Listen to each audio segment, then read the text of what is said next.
Facts. I think you need a real challenge just to take up on. A real nigga just to wake up on. I ain't tryna dead your aura. Know you working at Sephora, but can a nigga see you with no makeup on? This is a very good So how's business going for you? Business is, I'll be honest, business is bad. Why? Well, a lot of people like to say slow. For me, I just like to say bad. When I say bad, it actually motivates me. So, I don't know. Well, today somebody actually bought a hat for me from the Bronx, and when I actually gave it to him, you know, being that, you know, right now I'm not financially stable. Why would you say that? But right now, like I said, we're up and coming. Financially, we're at the bottom or below the bottom, I'm gonna say. Today, actually, somebody actually bought a hat. One of these hats, a red OSO hat.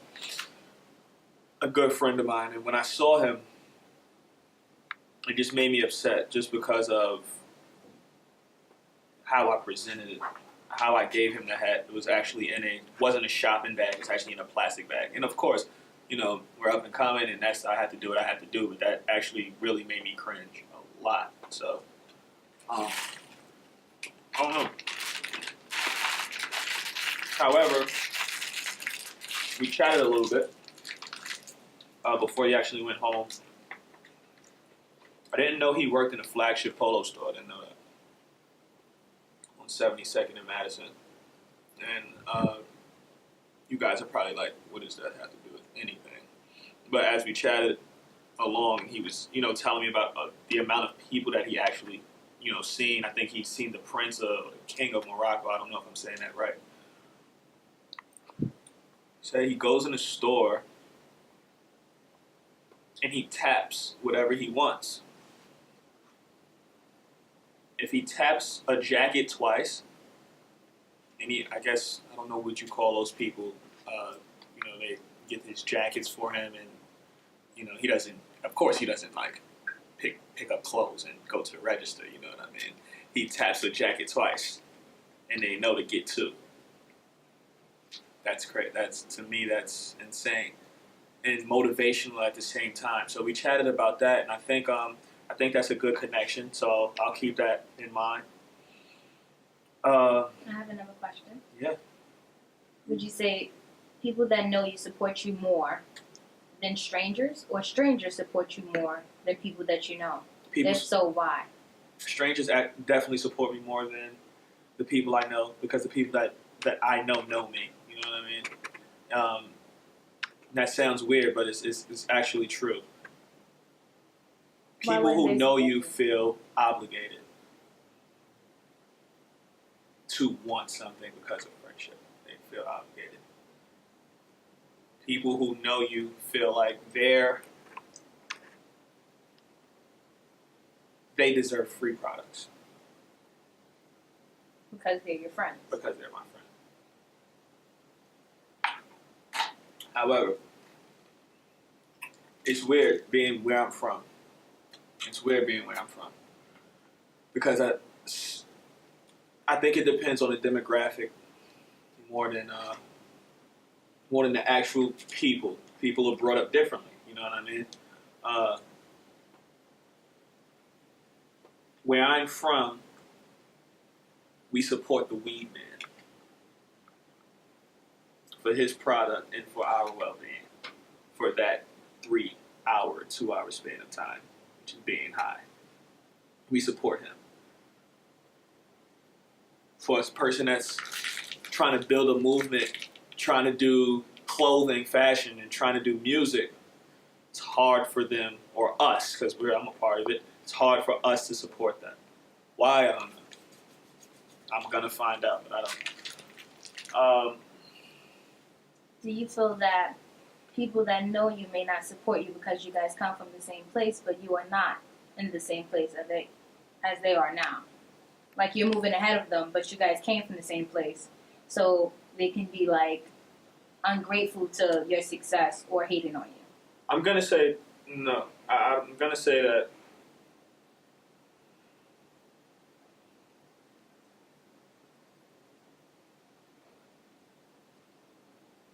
I'm not ahead of you until I move out of that place. No matter how much success I have, I still have to go to still have to go back there. Right, Rob? So I still have to go back to the Bronx. I still have to go back there. No matter what. You know what I mean? So, but you have a good point because they do feel like I'm ahead of them. And that's the most frustrating part. Because I don't know, it's like in my neighborhood they sell jealousy by the ounce, you know what I mean? It's like you can go in the store and buy a bottle of jealousy for like $1. Like that's how it feels in my neighborhood. So it's more so, yeah, they're my friends, but I can feel that intensity. It's weird. But we're gonna overcome it, and that's why we are overseeing ours. I want to know why you feel that way. I want to know why. And once I know why, I know how to attack it. Because once you tell me why you're jealous, that means you don't have that. Once you tell me you're jealous of me because of, that means that you don't have that. So we're going to work on why. Well, I'm jealous of you because of, you have more success. How? Well, you always, doing crazy things. What crazy things? You just have to break them down until we get the truth. And I think that we'll attack that. Yeah, it's hard. It's a journey.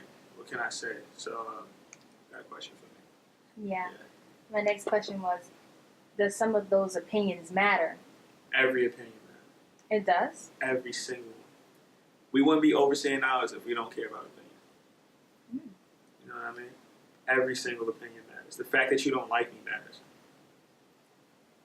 Have you accepted the fact that you being an artist, you are no longer going to be the same person that you were a month ago, a year ago, or 2 years? You are always growing and changing and finding stuff out about yourself that you never knew. Right. And with you changing, people have to adapt to you, not you have to adapt to people. So you can't try to please everyone.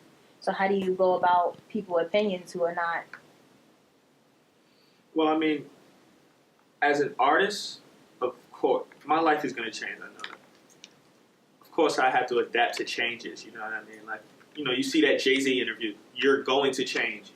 You'll be that person internally, but you're going to change as you get more successful. However, I'm an artist, so I speak for the people, so I have to adjust to them all the time. It doesn't, you know what I mean? Like trends and everything like that. Like, you never heard Drake saying the word lit until he made the Tuesday song. He doesn't know that unless he hears other people talking about that. You know what I mean? So it's more about the people. So yes, I'll change financially. I'll change as far as me being busy, but I have some way, somehow, and at the end of the day, it's just more grind. You know what I mean? It's less vacations than it is compared to another artist. When I do have free time, I'll be in those neighborhoods. I know that for sure. I'll be in those neighborhoods finding out what those people want. You know what I mean? Because I'm from there.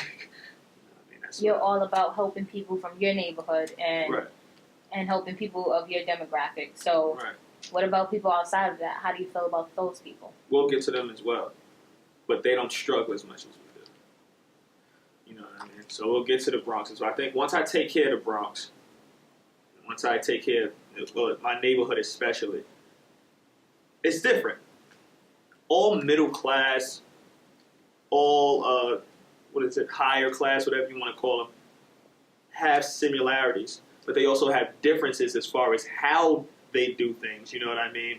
Like this person might sell drugs out of his home in New York, but a guy out of LA might sell drugs out of a corner store. Like you never know. But they're all selling drugs. You know what I mean? So there's some similarity in that.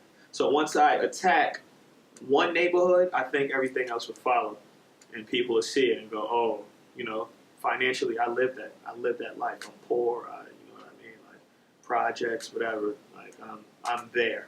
You know what I mean? So once I attack that in the Bronx and attack those people, and once they get better, you know what I mean? Not attack it and then, I'm not going to my neighborhood for Thanksgiving and giving out turkeys. those turkeys are going to be gone in a week. You know what I mean? Like, I'm not doing that. I'm not just coming to my neighborhood on holidays. That makes no sense. You're looking at something, you're making me nervous. Oh, okay. No, you're good. So it's just like, I'm not gonna I'm not gonna do that. You I know? have another question. And it's fine, yeah. With you being an artist, what is your main goal once you do get to a higher statute limitation? Keep making music for people who don't have an answer. I'm not just a hip hop artist. And that's what I want. That is a very good question. That's what I want people to actually understand. Being that I'm glad this camera's on, I'll tell you my vision. My vision is I'll attack my neighborhood first. This is how I'm feeling now. You know what I mean? This is how I'm actually feeling now. This is what I'm going to do. I will make albums with no curse words. I will make albums without the N-word. I will make singing albums. I will make albums for the wealthy. I will make albums for the middle class. You know what I mean? I will make albums for every single body. Weed smokers, I will make albums for. All types of drug addicts, homeless people, I will make albums for. I will make music for everyone. Because at the end of the day, this is because of me being frustrated and watching conferences of a lot of hip-hop artists being misunderstood as far as, why do you use the N-word? Why do you use misogynist lyrics? I forgot the conference I was watching, but KRS-One was there, and he was talking, and he was basically backing us up. I don't feel that he made a valid point, but Estelle was on Skype or whatever, and they put her on a big screen, and she says, listen, you can't tell us what's good music. You can't tell us what's music. Yes, you might compliment me and say, oh, I'm creating the right lyrics for my music. She made a comparison with 50 Cent. 50 Cent's been shot 9 times. What is he going to talk about? You know what I mean? I live in a bad neighborhood where I wanted to get out no matter what. That's what I'm going to talk about. So music is an experience. Yeah, we all fake sometimes. We all talk behind backs. We all hate sometimes. What really matters in this world is if you take that crime. Be a man, squash it out and try to break that line. It ain't worth it. I swear it's in a shake at times. He'll get body for his risk. Can't waste that time. Then you'll be at funerals like, damn, I should've took a stand. But he don't know that nigga gonna never understand. Yeah, life is a game, just live it by the quarters. Not to mention me and Knock just had to clear the waters. Man, niggas is pussy, they acting like your daughters. A lot of niggas can't deliver, so they giving orders. Yeah, I guess I'm buzzing like General Toast. Oh, you bust yours? Man, that's General Toast. We're the real bread that's coming in lows. I heard that when you push a phantom, you turn to a ghost. Yeah, so I'm trying to be Casper. Have meetings over drinks and drown in laughter. Oh, it's a photo shoot in Vegas, I'm coming right after.